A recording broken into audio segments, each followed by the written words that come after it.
Hello दोस्तों, स्वागत है हमारे यूट्यूब चैनल नर्सिंग ज्ञान कोश में। मेरा नाम है चंदन और आप देखना शुरू कर चुके हैं जेएनएम थर्ड ईयर वालों के लिए कम्युनिटी हेल्थ नर्सिंग से इम्पोर्टेंट जो परीक्षा की दृष्टि से महत्वपूर्ण होने वाले हैं उन सारे प्रश्नों को। ठीक है, आशा करते हैं वीडियो पसंद आएगा। अगर वीडियो पसंद आता है तो हमारे चैनल को जरूर सब्सक्राइब कीजिए, साथ ही वीडियो को लाइक तथा अपने दोस्तों में भी जरूर शेयर कीजिए।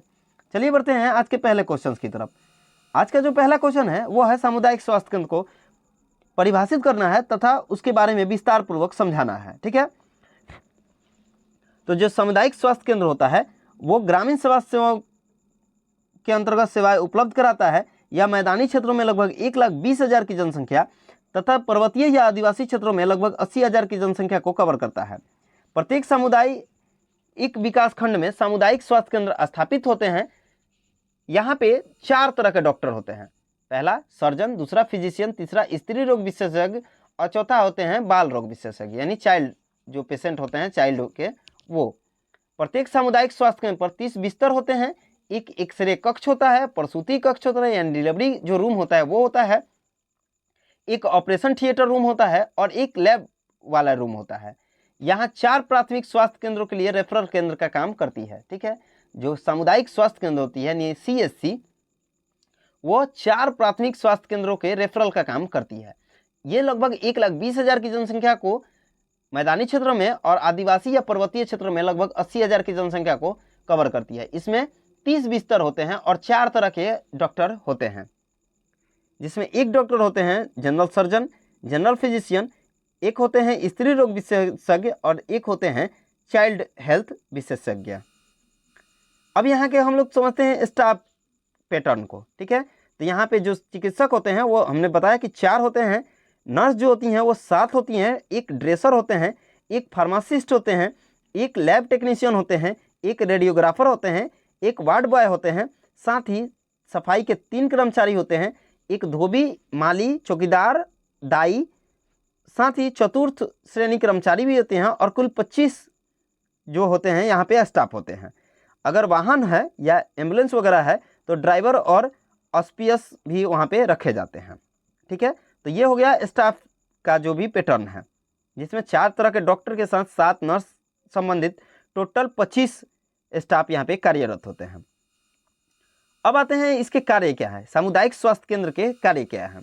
ठीक है, तो सामुदायिक जो स्वास्थ्य होता है वो उसका कार्य जो होता है पहला है विशेषज्ञ सेवाएं देना। ठीक है, जैसे मेडिसिन से संबंधित या सर्जरी से संबंधित या स्त्री रोग से संबंधित या शिशु रोग से संबंधित। ठीक है, दूसरा सभी उपचारात्मक तथा रोग निवारक चिकित्सा सेवाएं उपलब्ध कराना। तीसरा प्राथमिक स्वास्थ्य केंद्रों के लिए परामर्श सुविधाएं उपलब्ध कराना। चौथा प्राथमिक स्वास्थ्य केंद्रों के कार्य की निगरानी व निरीक्षण करना, यानी PSC के कार्य की निगरानी भी करना और उसका निरीक्षण भी करना।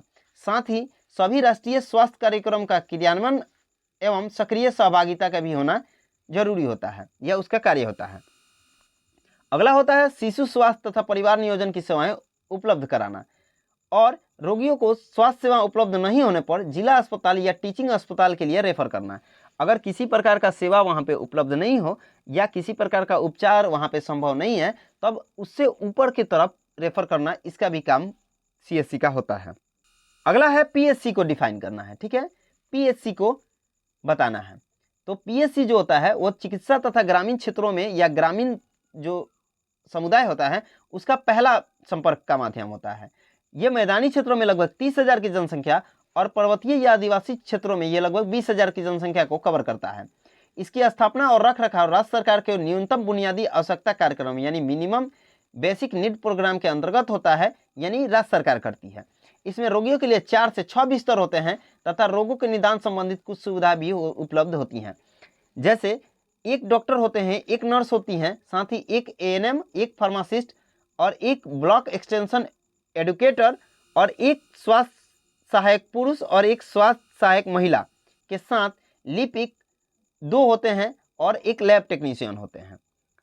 अगर ड्राइवर का जरूरत पड़ रहा है तो एक ड्राइवर और साथ में चतुर्थ कर्मचारी भी इसमें 4 होते हैं, यानी यहाँ पे टोटल 15 कर्मचारी कार्य करते हैं, जिसमें एक ही डॉक्टर और एक जो स्टाफ नर्स होती हैं और एक ANM होती हैं और बाद बाकी जो और भी कर्मचारी इसमें होते हैं। अब इसका कार्य क्या क्या है, पहला है चिकित्सीय देखभाल, दूसरा स्वच्छ आपूर्ति तथा आधारभूत स्वच्छता का ध्यान रखना, तीसरा स्थानिक बीमारियों की रोकथाम तथा उपचार, जो स्थानीय बीमारी उपज रही है उसको देखरेख करना, उसका उपचार करना, उसका रोकथाम करना।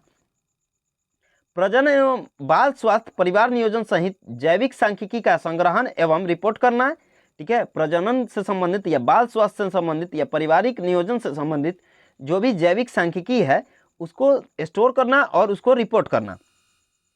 स्वास्थ्य शिक्षा, परामर्श सेवाएं, आधारभूत प्रयोगशाला सेवाएं, राष्ट्रीय स्वास्थ्य कार्यक्रम, ठीक है, या ग्राम स्वास्थ्य मार्गदर्शन, स्थानीय दायी स्वास्थ्य कार्यकर्ताओं एवं स्वास्थ्य सहायकों को प्रशिक्षण देना, ये भी पीएससी का कार्य होता है। अगला है सब सेंटर। ठीक है, सब सेंटर को डिफाइन करना है। यह ग्रामीण समुदाय के लिए स्वास्थ्य तंत्र की प्रथम इकाई होती है, यानी सबसे पहला जो स्वास्थ्य का इकाई होता है वो उपकेंद्र ही होता है। 5000 की जनसंख्या को मैदानी क्षेत्रों में और 3000 की जनसंख्या को पर्वतीय या आदिवासी या जंगली क्षेत्रों में यह कवर करता है। यानी 5000 की जनसंख्या पे एक सब सेंटर बनाए जाते हैं मैदानी क्षेत्रों में और 3000 की जनसंख्या पे एक सब सेंटर बनाए जाते हैं पठारी या पर्वतीय या आदिवासी क्षेत्रों में। अब यहाँ स्टाफ कितने होते हैं, तो यहाँ पे ओनली 2 स्टाफ होते हैं। ठीक है, एक MHW यानी बहुउद्देशीय पुरुष स्वास्थ्य कार्यकर्ता और एक बहुउद्देशीय महिला स्वास्थ्य कार्यकर्ता होती हैं। अधिकांश उपकेंद्रों का वित्त पोषण केंद्रीय स्वास्थ्य एवं परिवार कल्याण मंत्रालय करता है, यानी सेंट्रल लेवल द्वारा होता है। शेष उपकेंद्र राज्य तथा न्यूनतम आवश्यकता कार्यक्रम अथवा बुनियादी न्यूनतम सेवा के अंतर्गत वित्त पोषित होती हैं। कुछ जो उपकेंद्र होते हैं उनका सेंट्रल लेवल और कुछ का राज्य लेवल पे वित्त पोषण होता है। ठीक है, अब आते हैं इसका कार्य क्या क्या है। तो पहला जो कार्य है वह है मातृ एवं बाल कल्याण, जो संबंधित शिक्षा या प्रचार प्रसार है उसको करना है। दूसरा परिवार नियोजन सेवाएं देना, टीकाकरण देना, ठीक है, या टीकाकरण संबंधित सेवाएं देना और रेफरल का भी सेवाएं इसमें मुहैया होता है। ठीक है, मातृ एवं बाल कल्याण, परिवार नियोजन सेवाएं, टीकाकरण सेवाएं और पीएससी रेफर या अपने से ऊपर की तरफ अस्पतालों में रेफर करने की यहाँ पे सुविधाएं होती है, यह कार्य इनका होता है। अगला है जन स्वास्थ्य कानून यानी पब्लिक हेल्थ लॉ। जन स्वास्थ्य कानून संगठित समाज की ऐसी वैधानिक शक्तियां या कर्तव्य है जिनके द्वारा व्यक्तियों को स्वास्थ्य बनाए रखने के लिए स्थितियां सुनिश्चित की जा सकती हैं। जन स्वास्थ्य में आने वाली समस्याओं का सामना करने के लिए प्रभावी जन स्वास्थ्य कानूनों का होना आवश्यक है। जन स्वास्थ्य कानूनों के अभाव में सामुदायिक स्वास्थ्य का संरक्षण एवं स्तर प्राप्त करना असंभव है। ठीक है, जन स्वास्थ्य कानून जो होता है वह संगठित समाज की ऐसी वैधानिक शक्तियां या कर्तव्य होता है जिनके द्वारा व्यक्तियों को स्वास्थ्य को बनाए रखने के लिए स्थितियां सुनिश्चित की जा सकती हैं या सुनिश्चित की जाती है।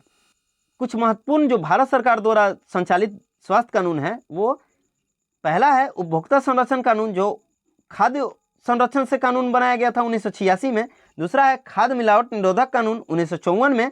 तीसरा औषधि एवं सौंदर्य प्रसाधन कानून 1945 में। और चौथा MTP कानून, जिसे चिकित्सीय गर्भपात कानून बोलते हैं, 1971 में। ठीक है, ये सब जो होते हैं वह जन स्वास्थ्य कानून के अंतर्गत आते हैं या जन स्वास्थ्य कानून होते हैं। अब आते हैं इसके महत्व क्या है। तो पहला है देश के स्वास्थ्य संरचना को मजबूती प्रदान करना, राष्ट्रीय स्वास्थ्य नियमों का पालन करना। तीसरा है राष्ट्रीय संसाधनों का सही तरीके से उपयोग करना। चौथा है संसाधन के लिए वित्तीय प्रबंधन एवं विभाग में बेहतर समन्वय करना यानी तालमेल करना। पांचवा है स्वास्थ्य के लिए प्रभावी कार्यवाही करना। छठा है भोजन एवं पोषण स्तर में वृद्धि करना। सातवां है पर्यावरण स्वास्थ्य संरक्षण करना और आठवां पर्यावरण प्रदूषण से बचाव करना।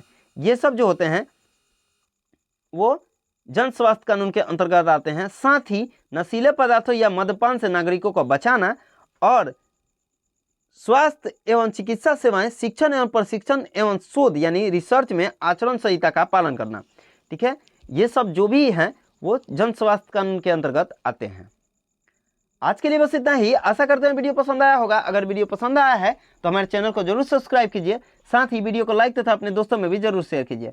अगर आप इस वीडियो से संबंधित पीडीएफ को देखना चाहते हैं तो हमारे डिस्क्रिप्शन बॉक्स में लिंक मौजूद है, जिस पे आप टाइप करके पीडीएफ को देख सकते हैं। मिलते हैं नेक्स्ट वीडियो में, तब तक के लिए धन्यवाद।